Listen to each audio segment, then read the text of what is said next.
بسم اللہ الرحمن الرحیم الحمد للہ رب العالمین وصلی اللہ علی محمد وآلہ الطاہرین ولعنۃ اللہ علی اعدائہم اجمعین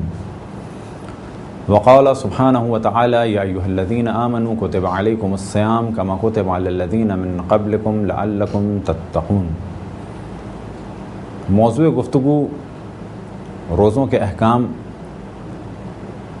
اور وہ گفتگو جو چل رہی ہے اس کا عنوان ہے روزے کو باطل کرنے والی چیزیں۔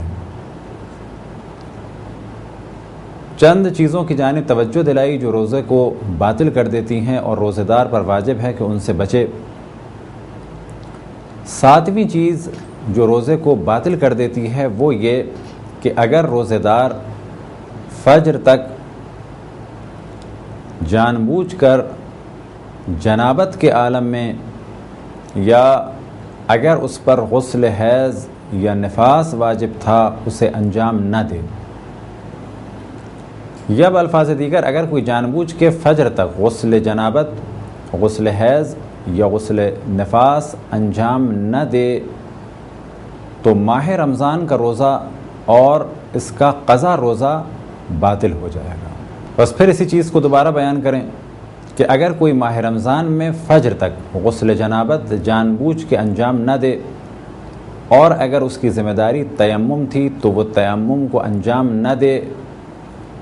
اسی طریقے سے اگر کوئی حیض یا نفاس میں تھا اور فجر سے پہلے پاک ہو گیا، یا یہ کہ اگر کوئی خاتون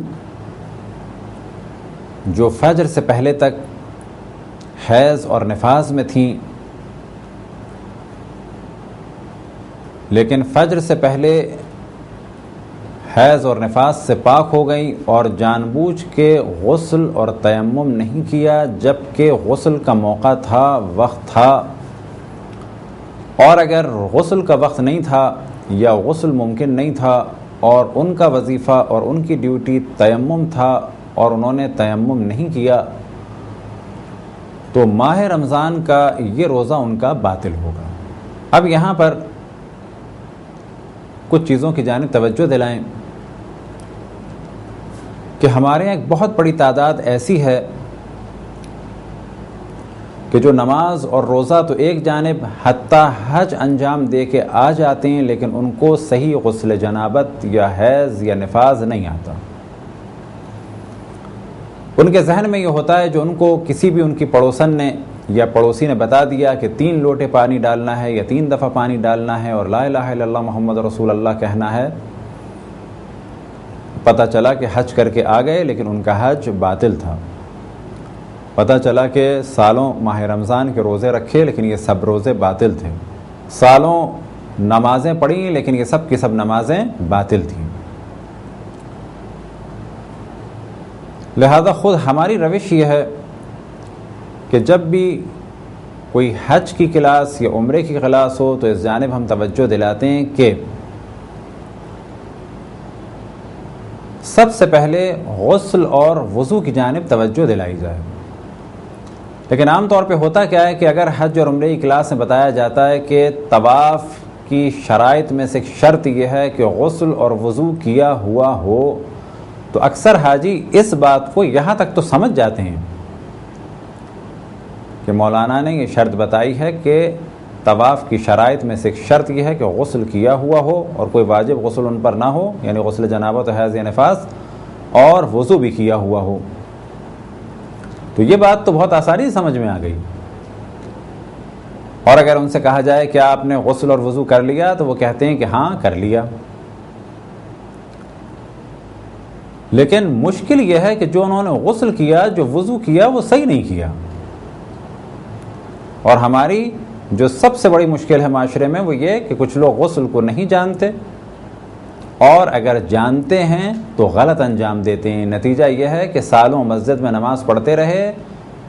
تلاوت قرآن مجید کرتے رہے، قرآن مجید کو چھوتے رہے، نمازیں پڑھتے رہے، حد یہ ہے کہ حج و عمرہ کر لیا، ائمہ علیہ السلام کی زیارت کر لیں لیکن غسل جنابت نہیں آتا تھا اور یہ سارے کام غلط ہوئے۔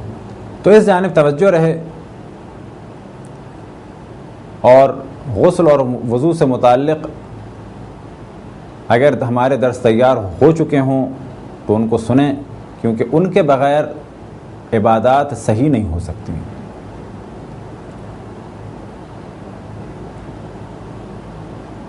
ایک چیز کی جانب توجہ رہے کہ بعض افراد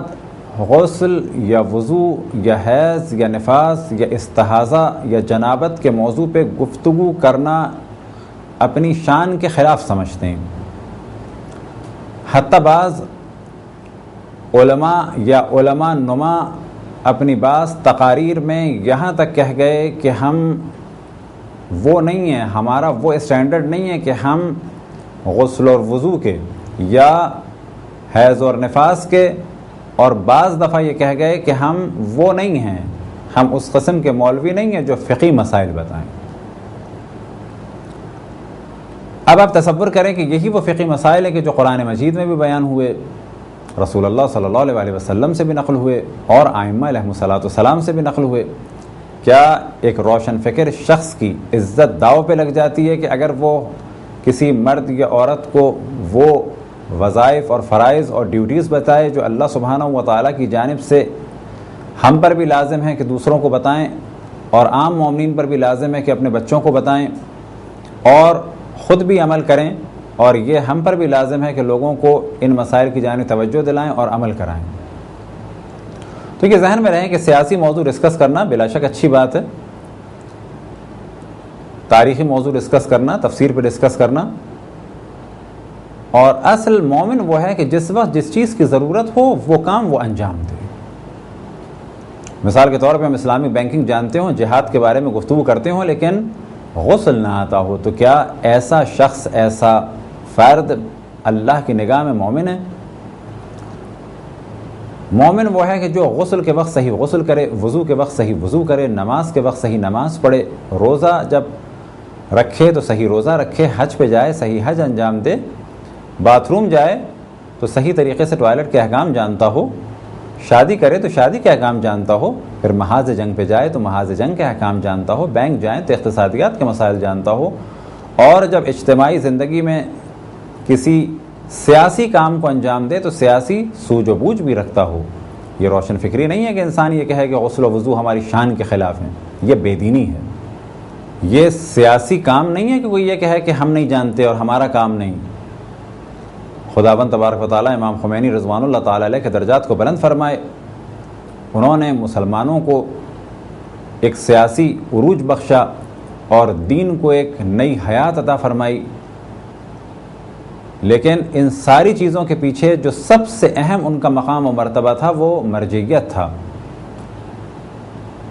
تو جہاں امام خمینی نے سیاسی موضوعات کو ڈسکس کیا تو یہ ذہن میں رہے کہ ان کے سیاسی موضوعات کی حیثیت اسی وجہ سے تھی کہ وہ ایک مرجع تقلید اور نائب امام ہیں، اور انہوں نے ان تمام مسائل کو ڈسکس کیا. اور اس سے پہلے ہم یہ بتا چکے کہ یہ سارے مسائل وہ ہیں کہ جو رسول اللہ صلی اللہ علیہ وسلم نے اور ائمہ علیہم السلام نے بیان کیے، اور سب سے بڑھ کے یہ کہ اللہ سبحانہ و تعالیٰ نے ان مسائل کو قرآن مجید میں بیان کیا. تو یہ ایک مقدمتاً گفتگو تھی کہ ان مسائل کو معمولی نہ سمجھا جائے. یہ وہی مسائل ہیں جو اللہ سبحانہ و تعالیٰ چاہتا ہے کہ ہم جانیں، اور جس کو ہم میں سے اس مسئلے کی ضرورت پڑے اس کے مطابق اپنی زندگی کو گزاریں. اب اس جانب دوبارہ توجہ دلائیں کہ یہ وہ موضوع ہے کہ جس کا تعلق بچوں سے نہیں ہے، اور اگر یہ ہماری ویب سائٹ پہ آئے تو انشاءاللہ اس پہ لکھا جائے گا، اور اگر نہ لکھا ہو تو دوبارہ ہماری توجہ دلائیں کہ اس موضوع کا تعلق نابالغوں سے نہیں ہے، یہ مخصوص ہیں بالغ مرد اور عورتوں کے لیے. وجہ کیا ہے؟ پہلے بیان ہم کر چکے ہیں کہ اس قسم کے مسائل کو سن کے بعض دفعہ بچے بجائے سدھرنے کے اور بگڑ جاتے ہیں. ممکن ہے کسی کے ذہن میں یہ بات آئے کہ یہ بہت واضح مسائل بیان ہو رہے ہیں، تو یاد رکھیں یہ واضح مسائل ائمہ نے بیان کیے، اب انہیں مجلس میں ہم بیان کر نہیں سکتے کیونکہ وہاں پر مختلف عمر کے بچے اور بچیاں ہوتے ہیں، درسوں میں بیان کر نہیں سکتے کیونکہ وہاں پر بھی مشترک گیدرنگ ہوتی ہے. بس کوئی ایسی جگہ ہونی چاہیے کہ جہاں پر ان مسائل کو کھل کے ڈسکس کیا جائے، اس کے لیے کہ جس کو اس کی ضرورت ہے. اب اگر کسی کو شرم آ رہی ہے تو یاد رکھیں یہ وہی مسائل ہیں کہ جو معصومین علیہم السلام نے بیان فرمائے. بس مختلات صوم میں سے 7ویں چیز ہے غسل جنابت، غسل حیض اور غسل نفاس کا فجر تک انجام نہ دینا، یا اسی چیز کو اس طرح سے کہہ دیں کوئی جنابت پہ اور حیض اور نفاس کے عالم پہ باقی رہے فجر تک۔ اب اگر وہ روزہ رکھ بھی لے تو اس کا روزہ باطل ہے۔ اب یہاں سے تقسیم بندی شروع کرتے ہیں روزوں کے بارے میں۔ اگر کوئی غسل جنابت کو انجام نہ دے اور حیض و نفاس پر باقی رہے تو ماہ رمضان کا روزہ بھی اس کا باطل ہے، اور اگر ماہ رمضان کا قضا روزہ ہے وہ بھی اس کا باطل ہے۔ لیکن اگر وہ کوئی اور روزہ ہے ان روزوں کے علاوہ، چاہے وہ واجب معین ہو، جیسے کسی نے نذر مانی ہو 27 رجب کو میں روزہ رکھوں گا، اور جان بوجھ کے وہ فجر تک جنابت پہ باقی رہے۔ فجر تک جنابت پہ باقی رہنے کے معنی کیا ہے؟ فرض کریں کہ ہم جس علاقے میں وہاں پر 5 بجے صبح فجر ہو رہی ہے، تو 5 بجے تک اگر کوئی باقی رہے گا، اگر اس کی ذمہ داری غسل تھی اور اس نے غسل نہیں کیا، یا اس کی ذمہ داری تیمم تھی اس نے تیمم نہیں کیا، تو ماہ رمضان کا تو اس کا روزہ باطل ہو جائے گا۔ اس کو روزہ بھی رکھنا ہوگا، بعد میں قضا بھی کرنی ہوگی اور کفارہ بھی دینا ہوگا۔ لیکن اگر یہ ماہ رمضان اور قضا روزے کے علاوہ کوئی روزہ ہے تو اس کا روزہ ہو جائے گا۔ فرض کریں اس نے 5:02 پہ غسل جنابت کیا، اب فجر ہو چکی تھی، اس کے بعد نماز پڑھ لی، کیا اس نے کوئی گناہ کیا؟ کوئی گناہ نہیں کیا۔ آیا اس کا روزہ ہو جائے گا؟ اس کا روزہ ہو جائے گا۔ اب ممکن ہے کسی کے ذہن میں یہ واضح نہ ہو کہ جنابت کیا چیز ہے، تو اسے بھی کلیئر کرتے چلیں، اور انشاءاللہ اس موضوع پہ جو باقی ہمارے دروس ہوں گے وہاں پر اس کو اور زیادہ کلیئر کر دیں گے کہ جنابت کیا ہے۔ اب یہاں پر اس چیز کی جانب توجہ رہے کہ یہ گفتگو مخصوصاً بالغوں کے لیے ہو رہی ہے، بالغ مرد اور عورتوں کے لیے، اس کا تعلق بچوں سے نہیں ہے۔ اب اگر اسے کوئی مس یوز کرے یا ہمیں بدنام کرنے کے لیے اس کو نشر کرے اور ہماری گفتگو کے وہ والے حصے ہٹا دے کہ جس میں ہم نے اس چیز کی جانب بار بار توجہ دلائی کہ یہ گفتگو مخصوص ہے بالغ مرد اور عورتوں کے لیے، اور یہ وہی مسائل ہیں جو معصومین علیہ الصلوۃ والسلام نے اپنی زبان مطہر سے ہمارے لیے بیان فرمایا۔ جنابت کیا چیز ہے؟ جنابت کس طرح سے واجب ہوتی ہے؟ جنابت واجب ہو جاتی ہے 2 چیزوں سے، ایک منی کا خارج ہونا، چاہے وہ جان بوجھ کے ہو اور چاہے وہ سوتے میں ہو اور بے اختیاری کے عالم میں ہو، چاہے یہ منی خود اس کی اجازت سے اور اس کی رضایت سے خارج ہو، اور چاہے اس کی بغیر اجازت کے اور بغیر رضایت کے خارج ہو۔ فرض کریں کہ کہیں پر یہ ایسے غلط لوگوں میں پھنس جائے کہ جو زبردستی اس کو استمنا کر دیں، یعنی اس کی منی خارج کر دیں، تو اس پر جنابت کا حکم مانا جائے گا، یہ اس وقت مجرم مانا جائے گا۔ تو منی کا خارج ہونا سوتے میں یا جاگتے میں، کم ہو یا زیادہ ہو، شہوت کے ساتھ ہو یا بغیر شہوت کے ہو، اپنے ارادے اور اختیار سے ہو یا اپنے ارادے اور اختیار سے نہ ہو، جس کی بھی منی خارج ہو جائے اس شخص کے لیے کہا جائے گا کہ یہ مجنب ہے، اس پر غسل جنابت واجب ہے۔ دوسری چیز کہ جس سے غسل جنابت واجب ہوتی ہے وہ ہے عضو تناسل کا داخل ہونا مرد کے لیے، چاہے اپنی بیوی کی شرمگاہ میں اور چاہے آگے چاہے پیچھے۔ اب آگے داخل ہونا جائز ہے، پیچھے داخل ہونا کراہت شدیدہ اور بعض علماء کے فتوے کے مطابق حرام ہے اور بہت زیادہ کراہت ہے۔ اب اگر کسی نے کام کیا چاہے اپنی بیوی کے شرمگاہ کے اگلے حصے میں یا پچھلے حصے میں، تو اس پر غسل جنابت واجب ہو جائے گا، بے شک یہ کہ منی خارج نہ ہو۔ اسی طریقے سے اگر معاذ اللہ کسی مرد نے کسی مرد کے ساتھ بدفعلی کی اور اس کی شرمگاہ میں اس کا عضو تناسل داخل ہو گیا ختنگاہ سے زیادہ، تو اس پر غسل جنابت واجب ہو جائے گی۔ اب یہاں پر جو مثال دی گئی اس کے قطعاً یہ معنی نہیں کہ یہ فعل اسلام میں جائز ہے، یہ بدترین فعل گناہان کبیرہ میں سے ایک گناہ اور بدترین افعال میں سے ایک فعل۔ پس اگر کوئی مرد یہ کام انجام دے تو اس پہ غسل جنابت واجب ہو جائے گا۔ اسی طریقے سے اگر معاذ اللہ پناہ بخدا کوئی شخص کسی جانور کے ساتھ یہ کام انجام دے تو اس پر بھی غسل جنابت واجب ہو جائے گا، چاہے اس کی منی خارج ہو یا نہ ہو۔ تو 2 چیزیں سبب ہیں جنابت کی، ایک منی کا خارج ہونا، دوسری چیز کیا ہے؟ مرد کے لیے کہ اس کا عضو تناسل عورت چاہے وہ اس سے تعلق حرام ہو چاہے حلال ہو،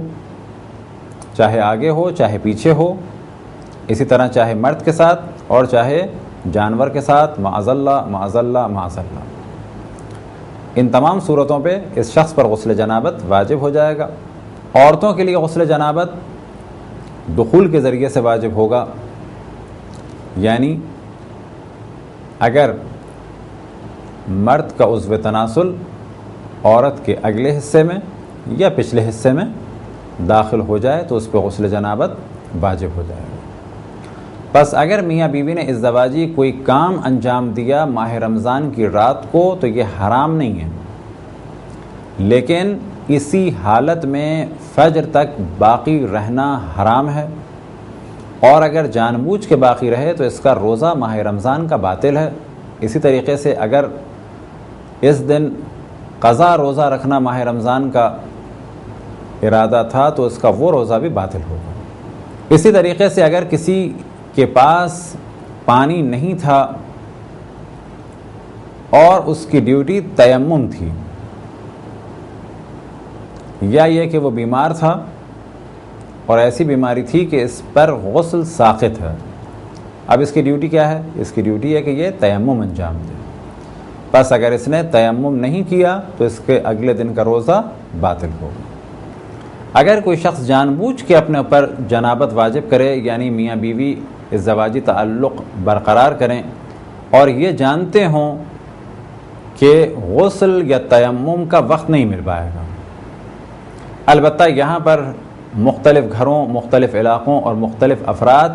کے الگ الگ حالات ہیں۔ فرض کریں کسی کے ساتھ ہی بیڈ روم ہے اور کسی کے بیڈ روم کے ساتھ ہی باتھ روم ہے اور اس میں گرم پانی کا بھی انتظام ہے، اب چاہے -20 ہو چاہے -40 ہو، اس کے لیے 2 منٹ میں غسل کرنا ممکن ہے۔ فرض کریں کہ اگر وہ فجر سے 5 منٹ پہلے بھی غسل کر لیتا ہے تو کافی ہے، 2 منٹ پہلے بھی غسل کر لیتا ہے تو کافی ہے، لیکن ایک فرد ممکن ہے کہ آدھے گھنٹے پہلے اپنے اوپر غسل جنابت کو واجب کرے، لیکن اس کے لیے غسل کرنا ممکن نہ ہو کیونکہ اس کے گھر میں یا یہ کہ پانی نہیں ہے، اور یا یہ کہ اگر پانی ہے تو بہت ٹھنڈا اور سردی بہت زیادہ ہے، اس کو کسی اور جگہ جانا تھا، کسی حمام جانا تھا یا کسی اور جگہ جانا تھا، یا گھر میں بہت زیادہ ٹھنڈا پانی ہے، اسے گرم کرنے کے لیے کم سے کم آدھے گھنٹے پہلے چولہا جلانا تھا یا گیزر کو آن کرنا تھا۔ تو ہر فرد کے لیے الگ الگ ٹائمنگز ہیں۔ اصل موضوع کیا ہے کہ جس کو بھی یقین ہو کہ فجر سے پہلے میں غسل نہیں کر پاؤں گا اور تیمم بھی نہیں کر پاؤں گا تو اس کا اگلے دن کا روزہ باطل ہے، اس نے گناہ کیا، اسے قضا بھی کرنی ہے اس روزے کی اور کفارہ بھی دینا ہے۔ اسی طریقے سے اگر کوئی شخص یہ جانتا ہے کہ اگر میں نے اپنے اوپر غسل جنابت واجب کر لیا، یعنی اگر میں نے اپنی بیوی سے ازدواجی تعلق برقرار کر لیا تو میں غسل بھی کر سکتا ہوں اور تیمم بھی کر سکتا ہوں، لیکن وہ اتنا لیٹ کر دے کہ غسل کا ٹائم نہ بچے، فقط اس کے پاس تیمم کا ٹائم بچے، تو اس کا روزہ تو صحیح ہوگا، لیکن اس نے جو اتنا لیٹ کیا کہ جس کے بعد پانی ہونے کے باوجود یہ غسل نہیں کر سکا تو یہ اس نے کام حرام کیا۔ لہٰذا ایک شخص کے جس کے پاس پانی بھی ہو اور تیمم کا بھی امکان ہو، کیونکہ تیمم یا تو بیماری کی وجہ سے یا کسی اور مشکل کی وجہ سے ہوتا ہے یا آخر وقت کی وجہ سے ہوتا ہے کہ اب ہمارے پاس غسل کا وقت باقی نہیں بچا، بس یہاں پر کیونکہ 1 منٹ فرض کریں کہ باقی بچ گیا تھا فجر ہونے میں، اس پر غسل واجب تھا اور پانی موجود تھا، اس نے جان بوجھ کے غسل کو لیٹ کیا۔ اب کیونکہ غسل اگر یہ کرتا تو فجر ہو جاتی، اس نے فجر سے پہلے اپنے آپ پر سے یہ جنابت کا حکم ختم کرنے کے لیے تیمم کر لیا۔ روزہ تو اس کا صحیح ہو گیا، لیکن غسل کے بدلے جو تیمم پر یہ پہنچا بغیر کسی مجبوری کے، یہ کام اس نے حرام انجام دیا۔ اگر کوئی شخص یہ جانتا ہے اور اسے یقین ہے کہ میں غسل جنابت کر لوں گا، یا یہ کہ کوئی خاتون یہ جانتی ہے کہ میں غسل جنابت اور یا غسل حیض یا غسل نفاس کر لوں گی،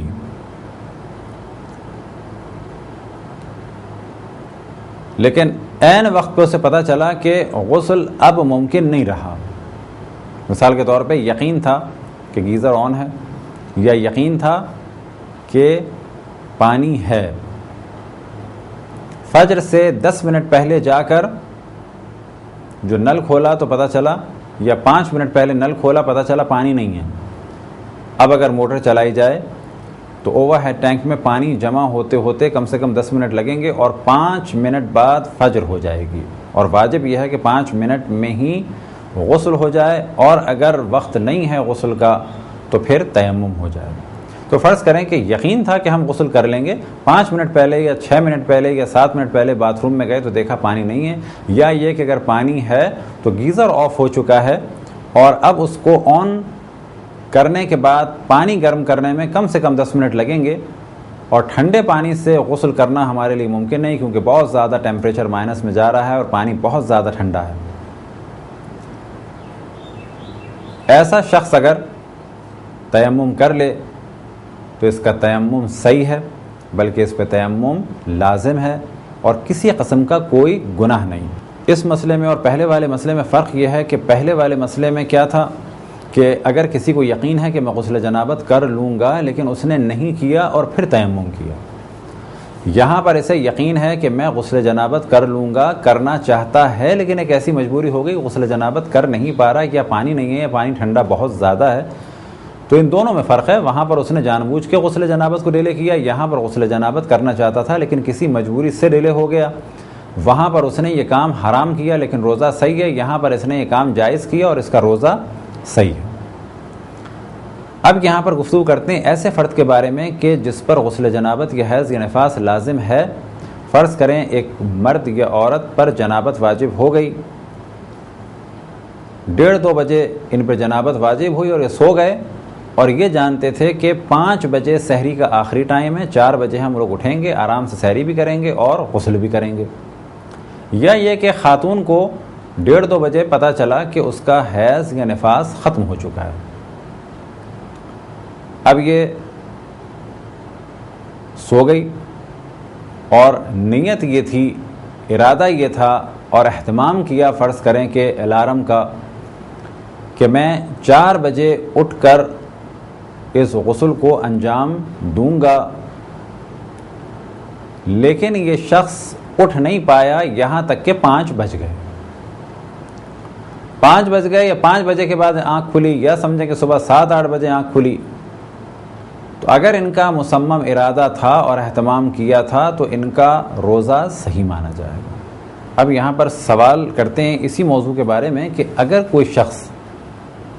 2-2:30 بجے کہ جس پہ غسل جنابت واجب ہو گیا وہ سونا چاہے تو کیا کرے؟ کیا اس کے لیے سونا جائز ہے؟ تو جواب دیا جائے گا اگر اسے یقین ہے اور اس نے اہتمام کیا ہے کہ میں اٹھ جاؤں گا اور اس سے پہلے غسل کر لوں گا یا کر لوں گی تو ایسے فرد کے لیے سونا جائز ہے۔ اور اگر کسی کو یقین ہے کہ میری آنکھ نہیں کھلے گی، مثال کے طور پہ 2-2:30 بجے کسی پہ غسل جنابت واجب ہو گیا اور وہ یہ جانتا ہے کہ میری آنکھ بہت زیادہ سخت ہے، نیند میری بہت زیادہ سخت ہے، میری آنکھ نہیں کھلے گی، اور معمولاً وہ یہ جانتا ہے کہ 2 گھنٹے بعد تو میری آنکھ کبھی بھی نہیں کھل سکتی۔ فرض کریں کہ 2 بجے اس پہ غسل جنابت واجب ہوا، 4 بجے اس کو اٹھنا تھا، سحری کرنی تھی، 5 بجے سے پہلے اسے غسل کرنا تھا۔ اب اگر اس کو یقین ہے کہ میری آنکھ نہیں کھلے گی تو ایسے شخص کے لیے سونا جائز نہیں ہے، اور اگر اس کا روزہ چھوٹ جائے یعنی اگر اس کی آنکھ فجر کے بعد کھلے تو اسے قضا بھی کرنی ہوگی اور کفارہ بھی دینا ہوگا۔ اب اس مسئلے کی تیسری صورت یہ ہو سکتی ہے کیونکہ ایک صورت یہ تھی کہ یقین تھا اور اٹھ گیا، اور یقین نہیں تھا اور نہیں اٹھا۔ یقین تھا اٹھ گیا، روزہ صحیح ہے، یقین نہیں تھا اٹھنے کا اور نہیں اٹھا تو ظاہر ہے اسے قضا بھی کرنی ہے اور کفارہ بھی دینا ہے۔ اگر کوئی فرد سو گیا اور اسے یقین تھا کہ میں اٹھ جاؤں گا اور اس نے پورا اہتمام کیا، فرض کریں وہ جانتا ہے اور اس کی نیند بہت زیادہ سخت نہیں ہے، وہ یہ جانتا ہے کہ موبائل کے ہلکے سے الارم سے بھی میری آنکھ کھل جاتی ہے، کیونکہ اس میں بھی الگ الگ افراد ہیں۔ فرض کریں کچھ افراد ایسے ہیں کہ جن کی موبائل کی ہلکی سی الارم کی ٹون سے آواز کھل جاتی ہے، کچھ ایسے ہیں کہ الیکٹرانک کلاک کی ہلکی سی پیپ پیپ سے آواز کھل جاتی ہے لیکن موبائل سے نہیں کھلتی، اور کچھ ایسے ہیں کہ بہت زیادہ شور والا الارم بھی اگر ان کے پاس بجایا جائے تو بعض دفعہ آدھے پونے گھنٹے بچتا رہتا ہے اور ان کو معلوم نہیں ہوتا کہ کوئی اٹھا رہا ہے یا ہمیں اٹھنا تھا. یا یہ کہ کچھ افراد کی نیند اتنی سخت ہوتی ہے کہ اگر ان کی آنکھ کھل بھی جائے تو اس وقت ان کے ذہن میں قطعاً یہ نہیں ہوتا کہ مجھے غسل جنابت کرنا ہے اور سحری کرنی ہے اور روزہ رکھنا ہے، بلکہ اتنا زیادہ ان کو نیند کا غلبہ ہوتا ہے کہ اگر آنکھ بھی کھل جاتی ہے تو ان کے ذہن میں یہ ہوتا ہے کہ یہ ایک چیز ہے جو مجھے ڈسٹرب کر رہی ہے، بس مجھے سونا ہے اور کیا کرنا ہے کیا نہیں کرنا، بالکل ایک بے ہوشی کی سی کیفیت ہے. بس اگر کوئی فرد یہ جانتا ہے کہ میں اٹھ جاتا ہوں، اب یہ ہر شخص کے بارے میں الگ الگ حساب ہے. وہ آدمی جو یہ جانتا ہے کہ آدھے گھنٹی بجنے سے میری آنکھ نہیں کھلتی، جب اسے ایئرپورٹ جانا ہو تو وہ 2 الارم کلاک لگاتا ہے، لیکن روزے کے مسئلے کے لیے اس نے نماز کے لیے پتہ چلا ایک کم آواز والا موبائل فون جو ہے وہ بھی تکیے کے نیچے رکھ دیا، تو ظاہر ہے اس نے اپنے آپ کو دھوکہ دیا. کیونکہ جب اس کو جانا ہوتا ہے کسی اہم سفر کے لیے اور فلائٹ میں سونے کا خطرہ ہوتا ہے تو 2 الارم لگاتا ہے. نماز اور روزے کا جب مسئلہ آیا تو اس نے تکیے کے نیچے ایک موبائل کو رکھ دیا اور اس کی آواز بھی اتنی کم، جبکہ وہ جانتا ہے کہ میری آنکھ جو ہے کبھی بھی موبائل فون اور وہ بھی تکیے کے نیچے ہو یا موبائل فون بھی الٹا ہو اور اس کی آواز کم ہو جائے گی، تو یہ در حقیقت اپنے آپ کو دھوکہ دینا ہے. بس اگر کوئی شخص یہ جانتا ہے اور اسے یقین ہے کہ میں اٹھ جاؤں گا اور اٹھنے کا اس نے اہتمام بھی کیا لیکن وہ نہیں اٹھ سکا تو اس کا روزہ بالکل صحیح ہے. اب یہاں پر اسی مسئلے کو ایک نئے سوال کے ساتھ پیش کرتے ہیں کہ اب تک تو گفتگو یہ تھی کوئی سو جائے لیکن اس کا ارادہ تھا غسل کرنے کا. فرض کریں کہ ایک شخص جب اس پہ غسل جنابت واجب ہوئی تو اس کے بعد وہ سو گیا اور ارادہ یہ تھا کہ میں سحر سے پہلے اٹھوں گا،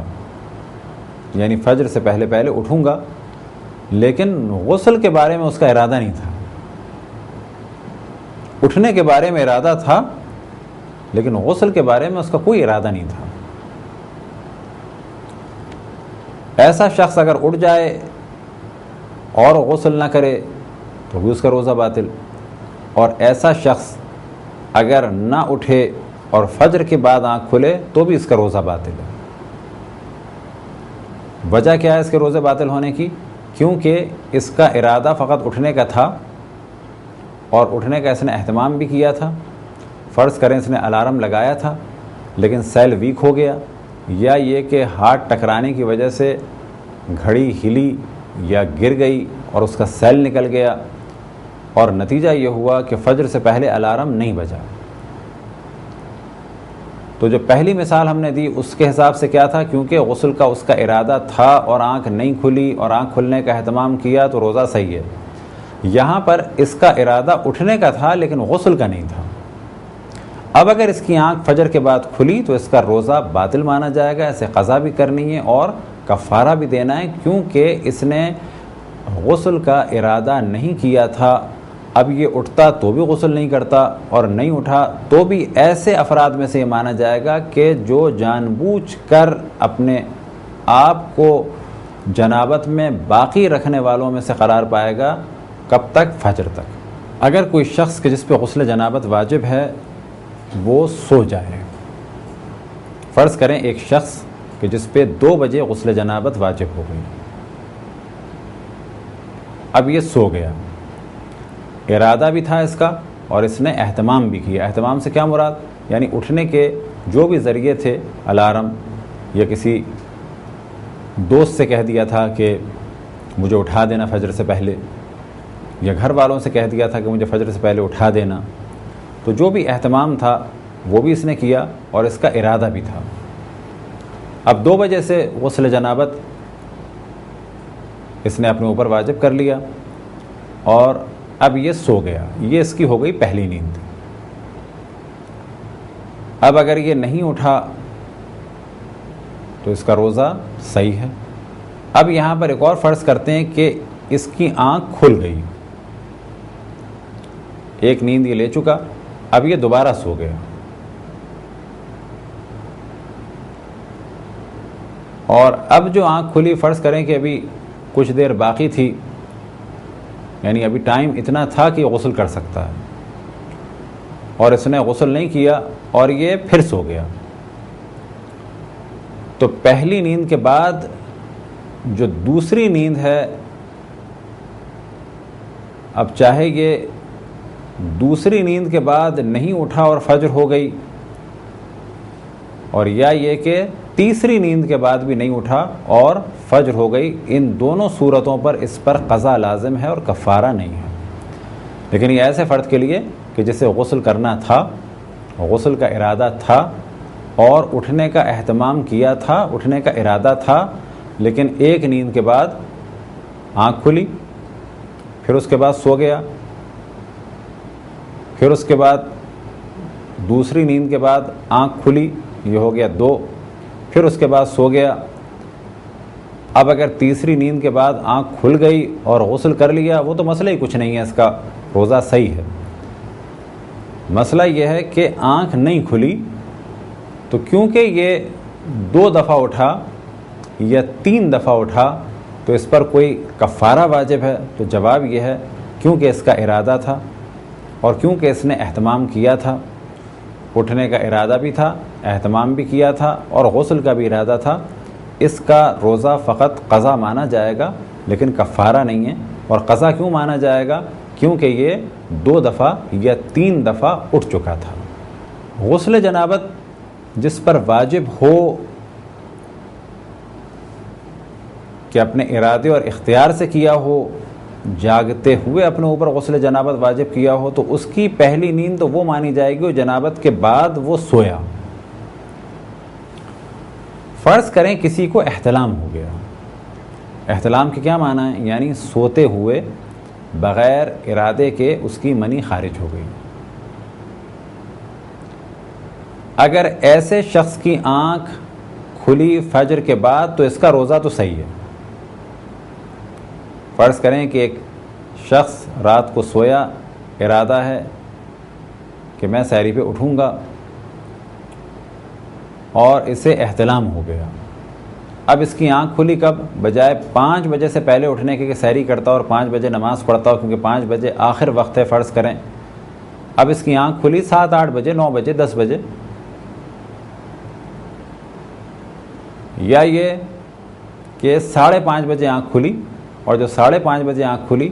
تو اس نے دیکھا اس کے کپڑوں میں منی کی علامت ہے اور اتنی خشک ہو چکی ہے کہ اس کو یقین ہو گیا کہ یہ احتلام اسے ہوا ہے تقریباً 3 4 بجے، اور اس پر واجب تھا کہ فجر سے پہلے کرے۔ کیونکہ جو پہلی ہم نے مثال دی کہ 10 11 بجے آنکھ کھلی، تو وہاں پر تو یہ بھی احتمال دیا جا سکتا ہے کہ ممکن ہے فجر کے بعد ہوا ہو، لہذا اگر ممکن ہے فجر کے بعد ہوا ہو تو روزہ صحیح ہے۔ لیکن یہاں فرض کریں کہ 5:10 پہ آنکھ کھلی اور فجر کا ٹائم گزر چکا تھا، اور اسے یقین ہو گیا کہ یہ احتلام اسے تقریباً 3:30 4 بجے ہوا ہے، تو کیا اس کا روزہ ہو جائے گا؟ اس کا روزہ ہو جائے گا، کیونکہ اس کو اپنے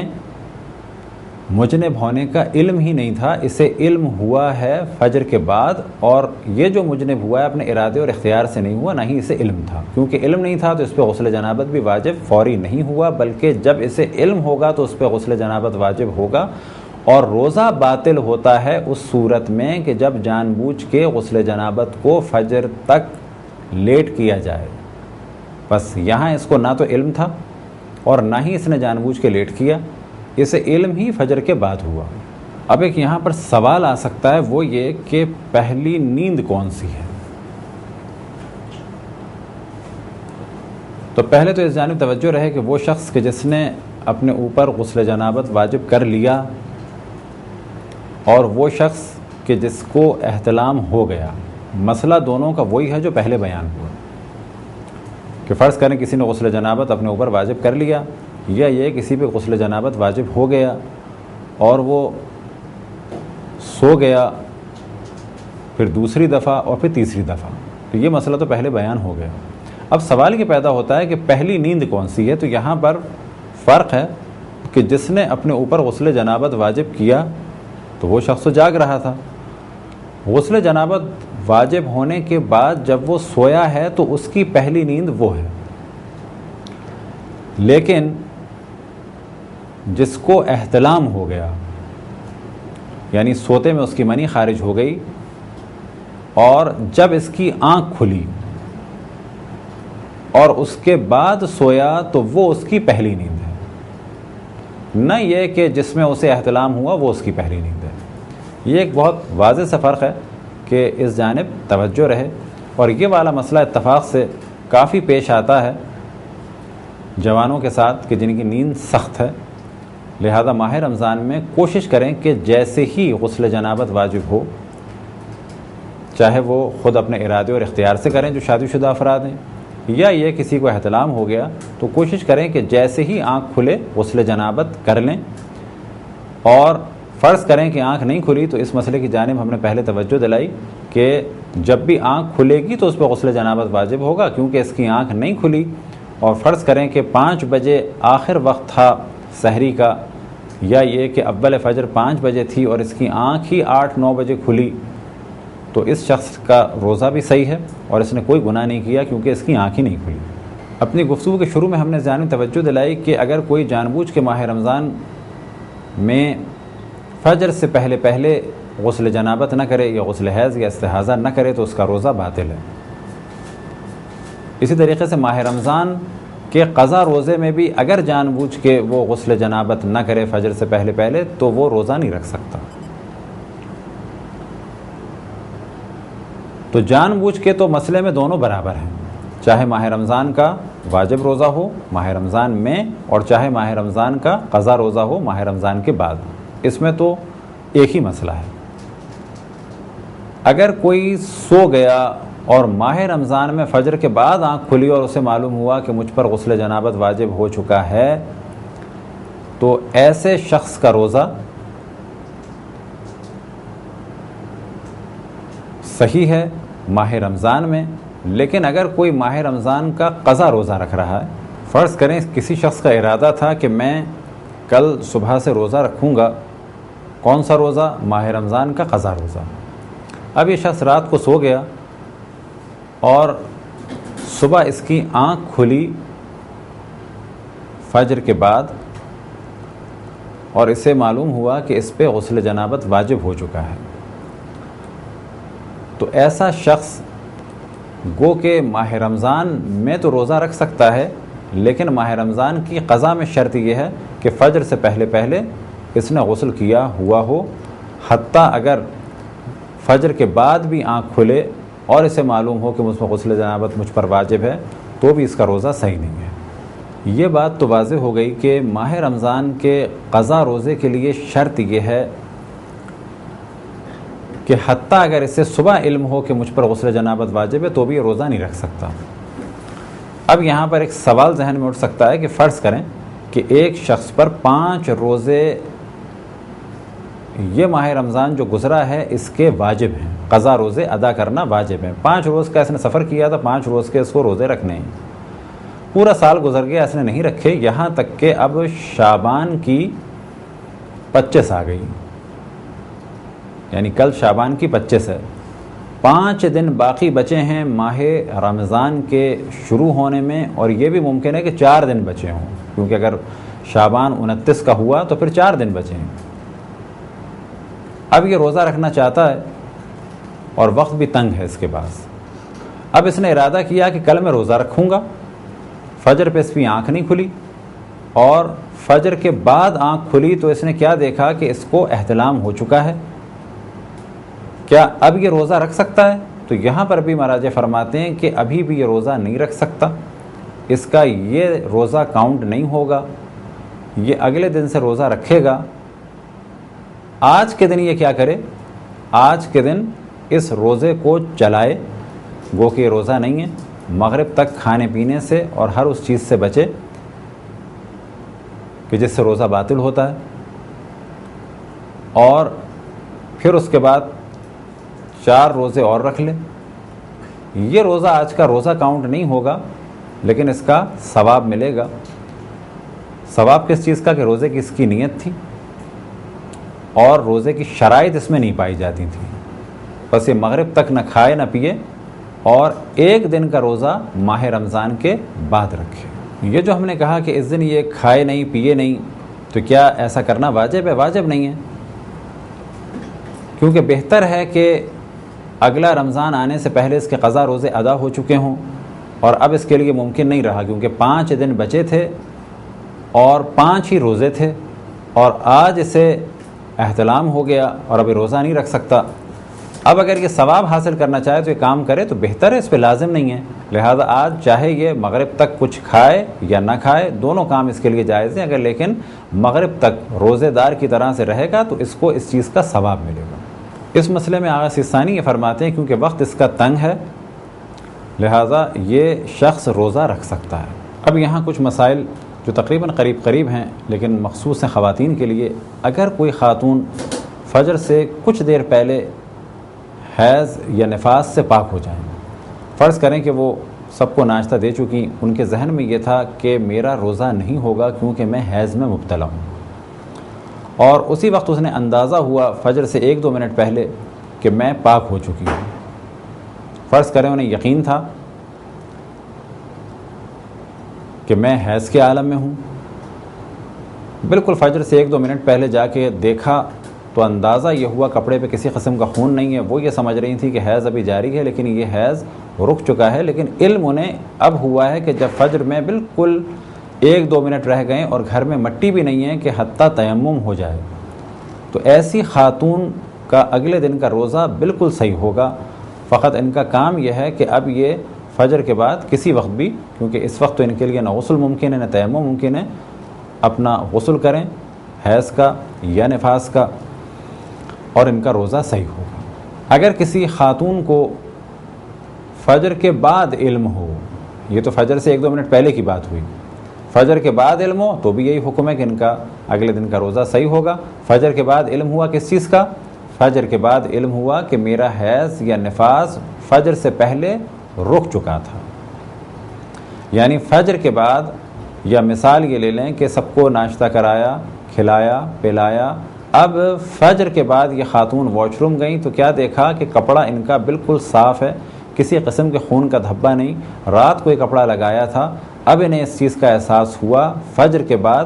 کہ میں پاک رات کو ہی ہو چکی تھی، چاہے 1:30 بجے یا 2 بجے یا 2:30 بجے، لیکن میں یہ سمجھ رہی تھی کہ میرا حیض یا نفاس ابھی جاری ہے. تو ان دونوں صورتوں میں ان خواتین کے روزے بالکل صحیح ہوں گے. اب یہاں پہ ایسی خاتون کے بارے میں گفتگو کی جائے کہ جو اب تک تو پاک تھیں، دن میں کسی وقت انہیں حیض آ گیا. فرض کریں فجر تک پاک تھیں، فجر کی نماز پڑھی، صبح 6 بجے حیض یا نفاس میں یہ مبتلا ہو گئیں. البتہ نفاس کیا چیز ہے کہ جب بچہ پیدا ہوتا ہے اور پہلا عضو اس کا باہر ہوتا ہے تو جو خون آتا ہے اس بچے کے ساتھ وہ نفاس کہلاتا ہے. فرض کریں کہ روزہ دار خاتون تھیں، روزہ رکھا اور روزہ رکھنے کی وہ قابل بھی تھیں، 9-10 بجے بچہ ہوا اور جیسے ہی یہ بچہ ہوگا اور ان کے جسم سے خون باہر آئے گا ان کا روزہ ختم ہو جائے گا. بالکل ایسے ہی ایک خاتون گھر میں تھیں، روزہ رکھا، دن میں کسی وقت ان کو علم ہوا کہ یہ حیض میں مبتلا ہو گئی ہیں، چاہے مغرب سے 1 منٹ پہلے بھی یہ ہوا ہو، تو ان کے اس دن کے روزے کے بارے میں کہا جائے گا کہ یہ روزہ باطل ہو گیا. اب یہاں پر ایک سوال کی صورت مسئلہ بیان کیا جائے کہ ایک خاتون فجر سے پہلے پاک ہو گئیں، غسل کرنا چاہتی تھیں لیکن غسل کر نہیں پائیں. اب وہ کوئی بھی وجہ ہو سکتی ہے، غسل کر نہیں پائیں. اب وہ وجہ یہ بھی ہو سکتی ہے کہ پانی بہت زیادہ ٹھنڈا تھا، وجہ یہ بھی ہو سکتی ہے کہ پانی اوور ہیڈ ٹینک میں ختم ہو گیا تھا، اور وجہ یہ بھی ہو سکتی ہے کہ انہیں حمام جانا تھا اور وہاں پر اب تک عورتوں کا اہتمام نہیں ہو پایا تھا. ایسی صورتوں میں ان کا اگلے دن کا روزہ بالکل صحیح ہوگا. اگر کوئی شخص غسل جنابت کرنا بھول جائے اور 1 دن کے بعد یا کئی دن کے بعد یاد آئے، تو چاہے وہ مرد ہو چاہے وہ عورت ہو، تو غسل جنابت فراموش کرنے کے موضوع میں تو یہ دونوں برابر ہیں، اور ان دونوں پہ لازم ہے کہ جتنے دن ان لوگوں نے روزہ رکھا بغیر غسل جنابت کے، اتنے دن کے روزے ماہ رمضان کے بعد قضا کریں. اب یہاں سوال پیدا ہوتا ہے کہ اگر کوئی خاتون غسل حیض یا نفاس کرنا بھول جائیں، کیا ان کا بھی وہی مسئلہ ہے کہ جو غسل جنابت کا ہے؟ تو جواب دیا جائے گا اگر کوئی خاتون غسل جنابت کرنا بھول جائیں تو ان پر تو لازم ہے کہ جتنے دن بغیر غسل جنابت کے انہوں نے روزے رکھے ان روزوں کی قضا کریں. لیکن اگر کوئی خاتون غسل حیض یا غسل نفاس کرنا بھول جائیں تو جب بھی انہیں یاد آئے تو ان پر لازم ہے کہ غسل حیض یا غسل نفاس کو انجام دیں، لیکن جتنے روزے انہوں نے رکھے ہیں البتہ کب کہ جب وہ بھول گئی تھیں، تو جتنے روزے بھولنے کے بعد انہوں نے رکھے ہیں ان روزوں کی قضا لازم نہیں ہے، وہ روزے صحیح ہیں۔ اب تک تو ہماری گفتگو تھی غسل جنابت، غسل حیض اور غسل نفاس کے بارے میں۔ اب اگر سوال یہ کیا جائے کسی پر غسل مس میت واجب ہو تو پہلے تو اس جانب توجہ رہے کہ اگر کسی کے ذہن میں یہ ہے کہ روزے کے عالم میں میت کو چھونے سے روزہ باطل ہو جائے گا تو یہ بالکل غلط تصور ہے، کیونکہ ممکن ہے کوئی قیاس کرے کہ جس طرح سے کسی شخص کا اپنے آپ کو جنب قرار دینا یا مجنب قرار دینا، یعنی اپنے آپ پر غسل جنابت کو واجب قرار دے دے، یہ کام حرام ہے، تو ممکن ہے کوئی سوچے کہ اپنے آپ پر غسل مس میت کو اگر کوئی واجب قرار دے تو کیا یہ حرام ہے؟ تو جواب دیا جائے گا یہ کام حرام نہیں ہے، لہذا روزے کے عالم میں میت کو چھوا جا سکتا ہے، اور اگر کسی پر غسل مس میت لازم ہو جائے تو فرض کریں کہ اگر روزے کے عالم میں واجب ہو جائے تو بھی اس کا روزہ صحیح ہے، اور اگر رات میں یا بالفاظ دیگر فجر سے پہلے کسی پر غسل مس میت واجب ہو تو کیا ضروری ہے کہ فجر سے پہلے وہ غسل مس میت کو انجام دے؟ تو جواب دیا جائے گا کہ روزہ صحیح ہے، غسل مس میت اس شخص پر فجر سے پہلے واجب نہیں ہے، اگر یہ غسل مس میت انجام نہ دے تو اس کے اگلے دن کا روزہ صحیح ہوگا، البتہ نماز کے لیے اسے غسل مس میت کو انجام دینا ہوگا۔ اسی طرح سے ذہن میں رکھیں کہ مسجد میں بھی داخل ہوا جا سکتا ہے اگر کسی شخص پر غسل مس میت واجب ہو۔ خداوند تبارک و تعالیٰ سے دعا ہے کہ بحق محمد و آل محمد ہمیں اپنی رسول اپنی حجتوں خصوصاً امام زمان علیہ السلام کی معرفت اور اطاعت کی توفیق عطا فرمائے۔ وصلی اللہ علی محمد و آلہ الطاہرین۔